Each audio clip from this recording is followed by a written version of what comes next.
అండి మనం డ్రైవర్తో అందుకే ఎంత ట్రాఫిక్ జాములో ఉన్నా, ఎంత టెన్షన్లో ఉన్నా డ్రైవర్ని తిట్టకూడదు, డ్రైవర్ని కంగారు పెట్టకూడదు. కొంపలు అంటుకుపోతే వాడు ఏం సార్ అని ఎలా తిప్పాడంటే మొత్తం ఫ్యామిలీ గోవిందా. ఇంకా తర్వాత వాడి మీద కేసు ఎడతా, నువ్వు సూట్ కేసు పెట్టుకో, ఉపయోగం వెళ్ళే, ప్రాణాలు పోయాయి ఇక్కడ. ఎంత టెన్షన్లో ఉన్న డ్రైవర్ని ఒక్క మాట అనకూడదు. మనం తినేటప్పుడు వాడిని కూడా తిన్నావా అని అడగాలి. వాడు తిండి మనకెందుకు, లేదమ్మా మనకు అవసరమే, మన బిడ్డ లాంటి వాడు. పైగా వాడు ఎప్పుడు తిన్నాడు, మనకంటే ముందు కిరాయి ఉంటుంది. బొంబాయిలో విపరీతమైన దూరం మేము చూస్తున్నాం.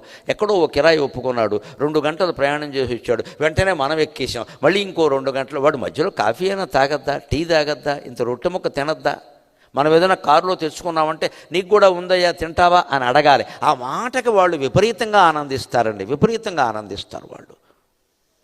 మళ్ళీ మనం ఎప్పుడు రమ్మన్నా వస్తాడు. అటువంటి డ్రైవర్తో మనం తగాదా పెట్టుకుని ఏంటి టైం